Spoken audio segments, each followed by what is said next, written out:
WLWT. This is Let's Talk Cincy, presented by Western and Southern Financial Group. Put our financial strength behind you.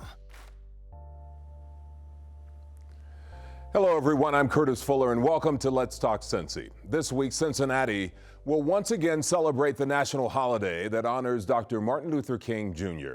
Thousands of people participate in the event, but this year, because of the COVID-19 pandemic, things are going to be very different. We shall overcome. For us, it was twofold. How do you still commemorate King and ensure that, you know, his life and his legacy continues to live, but at the same time ensuring that you are keeping people safe? Cincinnati's King Day events will look much different this year. Whatever you do, you have to keep moving forward.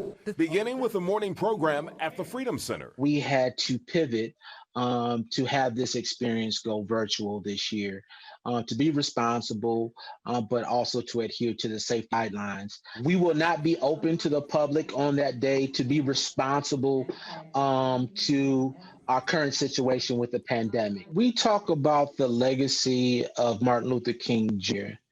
It is a legacy that doesn't only embody his history and spirit, but is also intertwined with those that work with him, as well as those that are standing on the shoulders of those individuals who are standing on the shoulders of those descendants who were former enslaved people who fought to abolish slavery, that fought for justice. And so the struggle for humanity continues. To identify and look upon each other with the spirit of humanity versus looking at individuals as the other because their skin complexion is different from theirs. So this continues to be a struggle. Our nation continues to make race an issue. It has made it a priority, the social construct of race. And so there's plenty of work for all of us to do. And so this is an opportunity to be inspired. It is an opportunity to be motivated. It is also an opportunity to be challenged. This is at the beginning of the year of 2021, and we have seen quite a bit already in this year. And so this program is essential. The march through downtown will also get a new look for King Day 2021. It becomes a march and motorcade. Individuals will have an opportunity to participate as they participated before, but they will be asked to wear masks, be socially distant.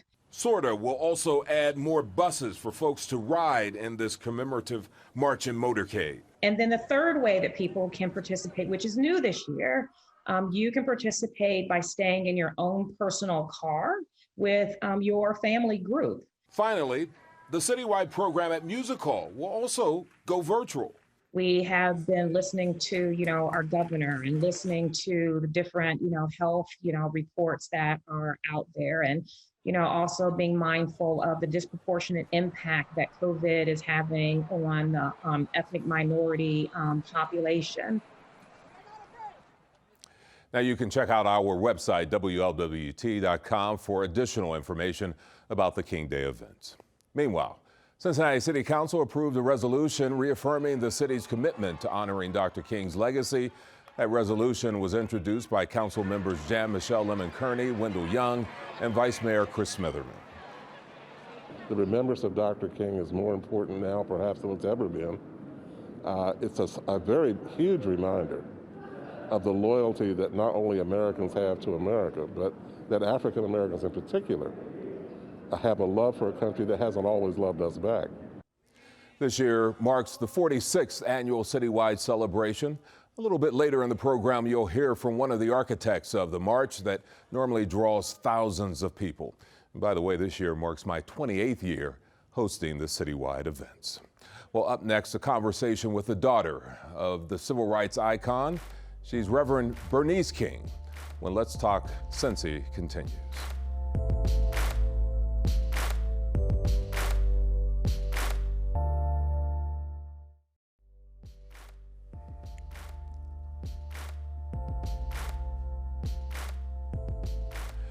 Reverend Bernice King is the youngest child of Dr. Martin Luther King Jr. and Coretta Scott King. She was only 5 years old when her father was assassinated in Memphis, Tennessee, April 4th, 1968. Today, she is the CEO of the King Center down in Atlanta. And not long ago, I had the opportunity to interview her as part of an annual event by the Cincinnati-Hamilton County Community Action Agency. Our conversation ranged from the COVID-19 pandemic to social justice, from poverty to race relations. We have been dealing with this since the founding of this nation, and we're not going to let us continue to perpetuate this false narrative, this way of living and these systemic problems. And this time, we're going to go deep. We're going to literally, have to unravel our country. We use the language deconstruct and reconstruct because we were built on a faulty foundation. We were founded, we talk about these great ideals, but they were ideals that many of the people who helped to develop did not have us as Black people being respected as people, as human beings, as full and complete and equal human beings, did not respect women that way. And so if you build on that kind of foundation, you have to rebuild. And that's scary. That's uncomfortable. But it is necessary because if we don't do the hard work now, we'll continue to see more intensity. In fact, my father said in his book, Where Do We Go From Here? Chaos of Community, that if we don't make justice a priority, social tension will grow and turbulence in the streets will persist. He wrote this in '67, and it is so true because that's what you hear the cry of over the past almost 10 years. No justice, no peace.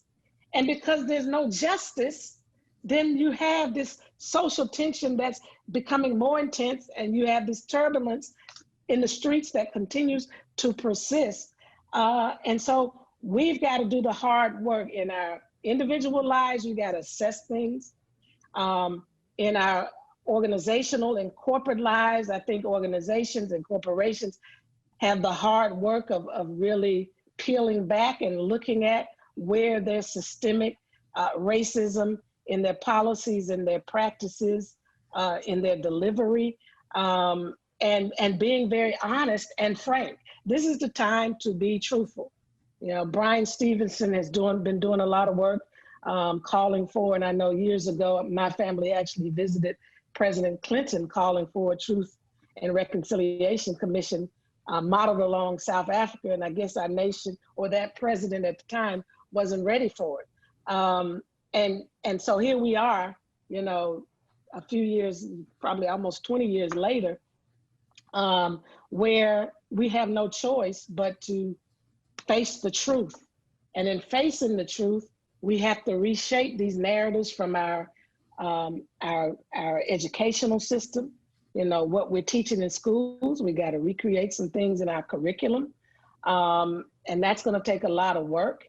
We've got to reassess, our priorities in corporate America, because corporate America is who it is today because of slaves, frankly. And we've got to go in and do the difficult work. And I know some of them have been doing some of that work, but there has to be an ongoing long-term commitment because it's not going to all happen overnight. And it's more than just giving money. You got to change the dynamics of the inner working of the environment and the policies, as I said, and the practices. Most of our boardrooms are still very white, male dominated. That has to change. I don't think personally it should take years to do that particular thing, because people can consciously decide, I will step down to allow, because it's not the same as labor laws in the same way, I will step down to allow the presence of more Blacks. And I'm being intentional about saying Blacks because I do think that if our nation is going to move forward, we have to deal with the truth that in every category, the data is there, that Blacks are last. Every category. We've seen the strength of these lifeline organizations that have held things together through this pandemic. But it's also a reminder that people have to support them. They have to be there, not just when the pandemic is occurring, they have to be there all the time. Yeah, people have to be there all the time, but the hard questions we have to ask in the whole nonprofit world is, are we willing to work ourselves out of a job? Because even after 50, almost a little more than 50 years, what has changed in the area of poverty in terms of systemically, in terms of the numbers? The numbers have not changed that much, unfortunately. So I think there has to be personal assessment as to whether what we are doing is working. And that's a mirror. That's looking in a mirror. That's being honest. That's, again, identifying if there are any systems in place, any programs in place that are perpetuating poverty and racism. And then we have to, describe those things, and then we have to dismantle, and then we have to rebuild. And, again, this takes a lot of work. You don't have to be Martin Luther King Jr., a major leader, a major force like that. You don't have to have a humongous platform like some people have even on social media. But what you do have to have is an identification of what it is that I'm here to solve, what it is I'm here to impact, what it is I'm here to make a difference in, and recognize that there are those before you that have done that. And even when we're no longer here, there'll be those after us who will do exactly that. Now, recently, Reverend King addressed the violence in our nation's capital on January 6th. She told the Associated Press that people outraged by the Washington attack should not channel that into hateful rhetoric. She said we cannot become them. Well, in a moment, more of my conversation with Reverend Dr. Bernice King when Let's Talk Cincy continues.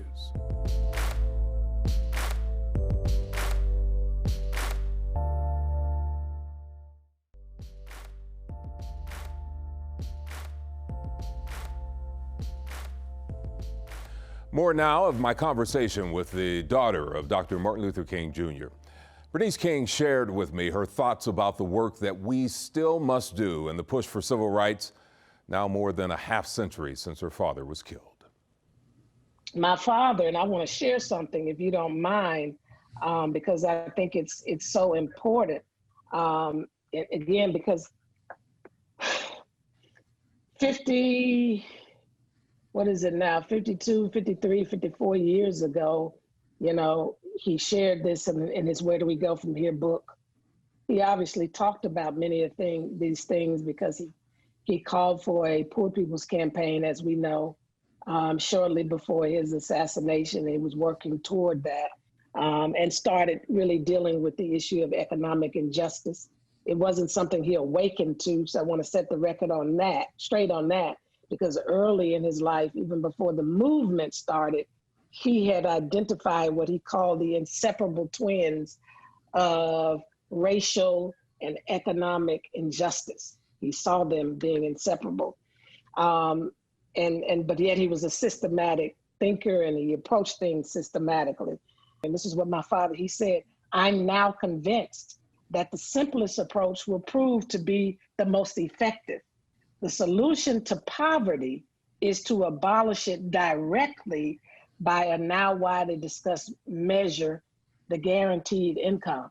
So before my father was assassinated, he was going to Washington in that Poor People's Campaign to talk about a livable wage. Minimum wage is one thing, but we need livable wages, because when people have livable wages, some of these conditions that we ascribe to poverty can be addressed by those individuals. They have greater opportunity and access because now they have the money in their pocket. So going to the mayor of Stockton, California, he did a pilot where he identified a certain segment of his population, gave $500 a month to them, and people were concerned that's crazy, outlandish, all of that. Yet these young people, they're very creative and innovative and courageous. And he did it, and 98%, 99% of those people utilize those funds for fundamental needs like utilities, like rent. And so we see that the direct solution is getting income and full employment in place. So we have to collectively coordinate and work towards this notion of a universal basic income and stop thinking in an old frame of mind, because that's the place where we've been comfortable. The pandemic is here, and it's designed at this point to move us out of familiarity and to push us into places that are new and different, and may feel a little uncomfortable and uncertain, but necessary. We got to make a necessary shift in this time, and we're going to change these systemic problems.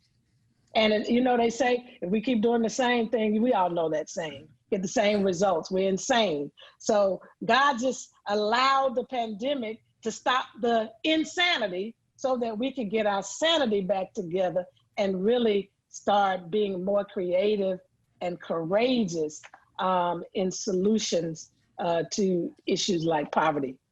We just need to figure out how to pull together more. My father said it best. I'm gonna leave you with one thing my father said and another thing my mother said. And a lot of times I have my own words, but their words seem to be so powerful. And sometimes when people are prophets, another prophet has to come along and repeat what a previous prophet said. If you look in the Bible, it happened over and over again. So my mother said this. She said, struggle is a never-ending process. Freedom is never really won. You earn it and win it in every generation. Now, I never heard those words, and I never was familiar with those words until she passed. And I was troubled because I kept asking, why do we keep coming back to these same places over and over again? And when I heard her words, I recognized that we're coming back because we believe we got to reinvent a wheel. We keep coming back because we believe that it's somebody else's responsibility, and we become apathetic. We become indifferent.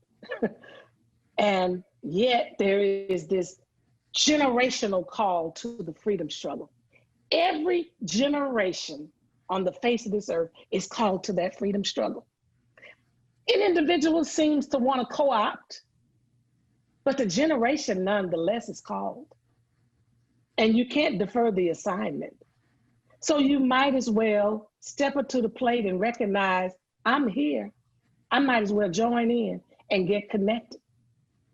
And then step into what my father said, which is so important today like never before. And he said that the nettlesome task is to organize our strength into compelling power so that those in power cannot elude our demands. That's the Nehemiah spirit. I always enjoy talking to her. As CEO of the King Center, she continues to advance her parents' legacy of nonviolence, which she has rebranded Nonviolence 365. Well, up next, looking back at the genesis of Cincinnati's effort to honor Dr. King when Let's Talk Cincy returns.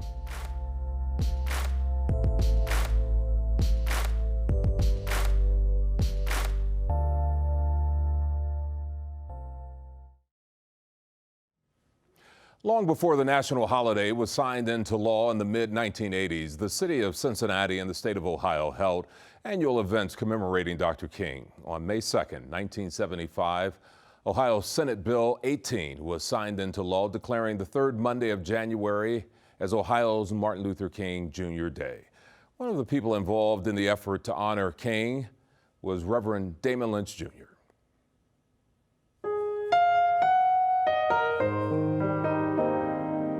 In 1975, Fred Shuttlesworth, myself, Virginia Coffee, we started it.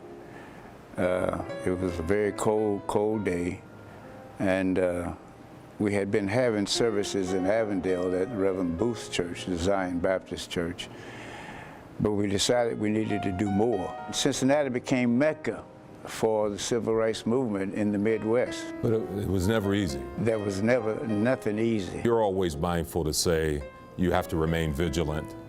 Things still need work. You can't never let up. You have to keep the pressure on. Because if you don't, people will fall right back and start doing the same things they were doing before. The white preachers, I'm so disappointed in them because I was kind of like a leader of other guys. We had a lot of respect for each other. I still respect them as people, as human beings, but the work that they're now not doing, that they finally came around and started to do, has dissipated. We fill stadiums all across this country. And then now, where are they? Nowhere to be found. And not only are they not present, they're vocalizing their disdain.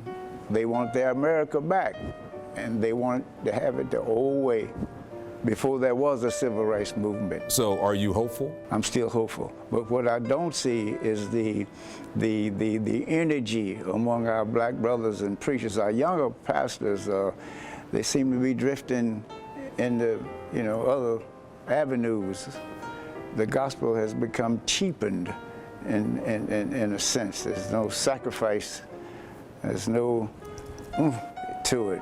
It's just all smooth and easy and hallelujah and jumping up and down, and there's no vocal prophetic voice in the pulpit as it was then.